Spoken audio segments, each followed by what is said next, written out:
So here you can see that is your lesson number 1, chapter number 1, cells.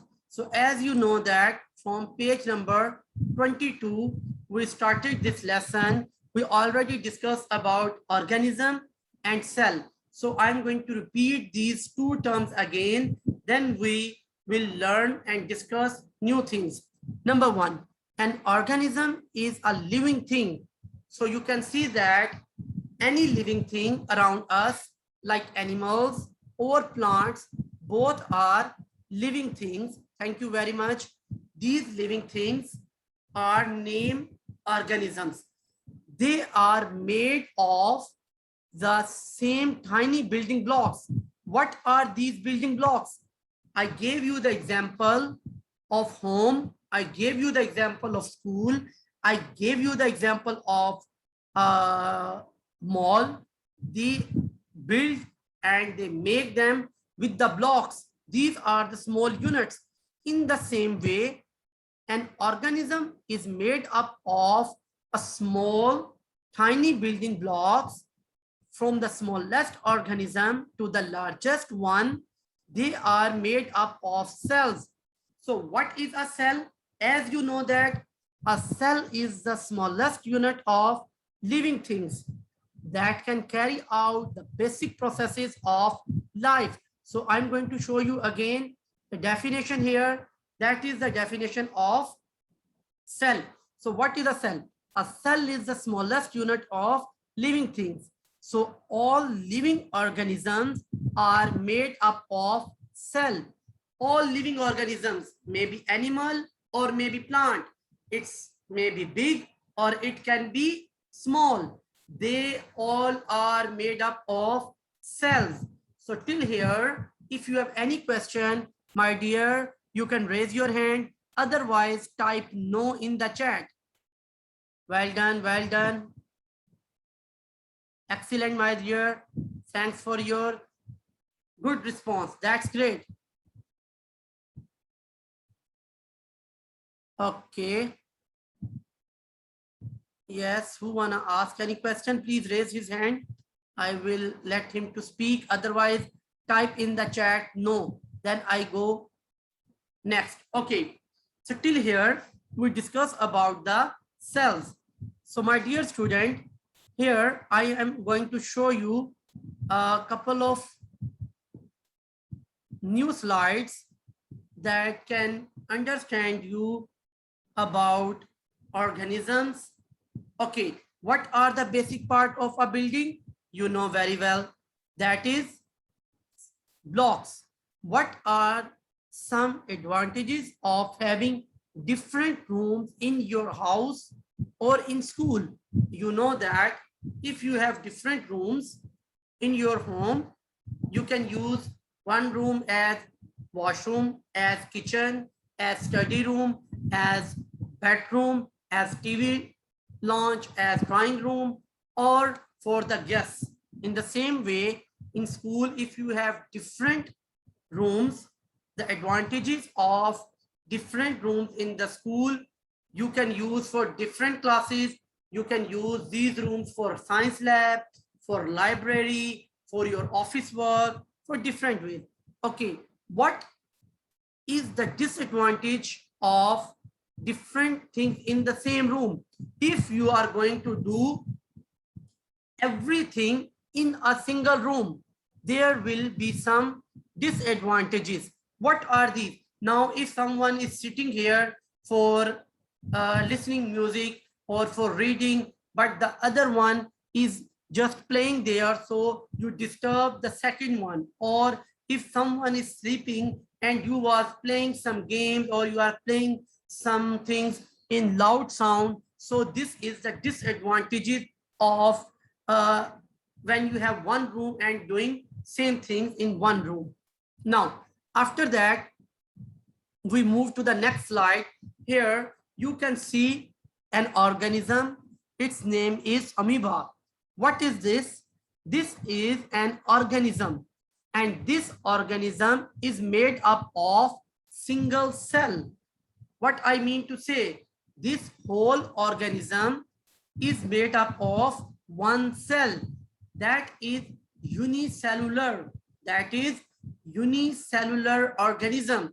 Okay, let's see another picture. This is a giant stud, but that is made up of different cells or many cells. You can say that it is so big, like you, like me.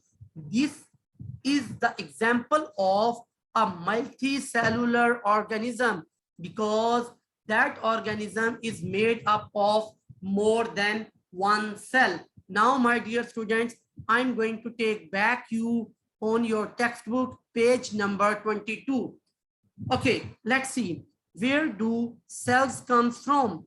The simple answer is that cells come from other cells. Every cell is where every living thing on earth originally came from another cell. Okay, then how cells comes from and what going on? So you can easily understand a cell divides or split into two new cells, and so did the cells before that, and so on, this going on. For example, I'm going to share here a whiteboard to understand you this thing. So please look here. For example, it is a cell. Okay, now what happened? This cell will divide or split into two cells like this. Okay, one cell is divided into two. After that, this cell again grow up and become the size of the first cell. They become big. And when they become big, they again divide into two. And then you can see that single cell or one cell is going to divide, and they are giving more cells in this way. So one cell, this number one, it's going to increase its number by dividing or by splitting. This is a simple process of a cell, how cells dividing. It is another thing, inshallah, we will discuss in the next session, where we will discuss mitosis and meiosis. Now, so till here, if you have any question, you can raise your hand. Otherwise, type no in the chat. Then I move to the next part. Hurry up. Thank you very much, Abdullah. Thanks. Okay, now let's move to the next part of the lesson, in which we're going to study and discuss about multicellular and unicellular. So that is on page number 23. Here you can see that two things. Number one, multi and uni. What is the meaning of uni? Here you can see the word uni. Uni mean one. Uni mean one. Unicellular or one cell, or you can say that single cell organism that are made up of only one cell, that carry out all its life processes. Yani whatever the process in a life going on, for example, you can say that growing, responding to its environment, reproduction, getting food, these all are the processes. These are going on in one cell. So we name them unicellular organisms. As I show you, now I'm going to show you again the example of unicellular organism, that is amoeba. So that example, this organism here that you can see now, that is the unicellular organism. Okay, everything is going on this organism. Understand, my dear? Now let's see the other example here, that is about multi. What is the meaning of multi? Multi mean more than one. Multi more than one.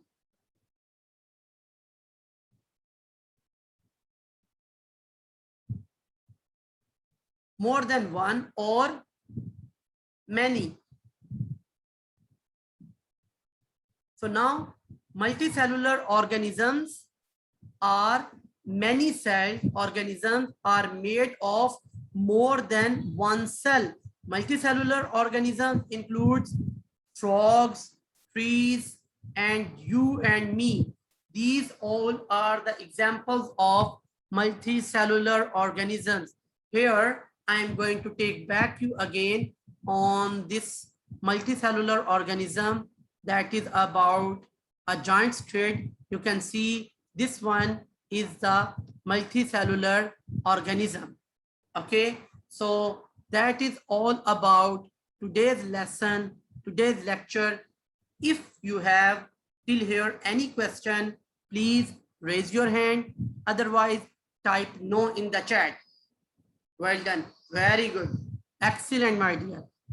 If you want to ask any question till here, please raise your hand. Otherwise, type no. Good. Well done. Thank you very much, my dear, who going to show me his full interest. It's so interesting. It's very easy for you to understand. It's very easy for you to learn about it. Now, okay, well done. Thank you very much. Thanks for your appreciation. Okay, now after that, I am again going to take you on the slide where you can see the homework. So now, after this, that is your homework. Okay, if you have your workbook, you can simply open your workbook and write the answers of these first 5 fill in the blanks from your page of workbook. Otherwise, if you don't have your workbook still, what you need to do, my dear, just take the screenshot of this screen of this slide that I showed you now, and then write their answers. At the end of the lesson, end of the week, I will share the correct answers with you. But first, you need to complete, or you need to write their answers with yourself. I know that you all, mashallah, good students, you get A+ all. So that is very good thing, and you can solve all these with yourself. For example, yes, Salah, what you want to say? Teacher, I don't have the workbook. No problem, my dear. That's the reason I am going to tell you, please take the screenshot, okay? And then you can solve it, okay? Yes. Thank you. Yes, Abdullah Umar, what you want to ask, my dear? Can you show us our marks? Last 10 minutes, still there is time, okay? Now, so just one time, anyone from you who wanna read these fill in the blanks without telling me the answers, only read the fill in the blanks. How you will read, I just tell you, just like all organisms or living things are made up of dash. Don't read the answer. Okay, Jason raise his hand. Yes, Jason, please. Yes, teacher. Yes, please read from number 1. All organisms or living things are made of dash. Every cell and every living things come from another cell that dash. And single cell. A single cell. Very good. A single cell organism that can carry on all its life process is called dash. Organisms made up of more than one cell are called dash. Well done. Scientists estimate that that there are more than kinds dash of a nuclear organism. Very good. This is a unicellular organism. Well done. So that is all about your homework, and today's lesson that we done. So till here, if you have any question, please raise your hand. Otherwise, type no. Thank you very much for today's lesson.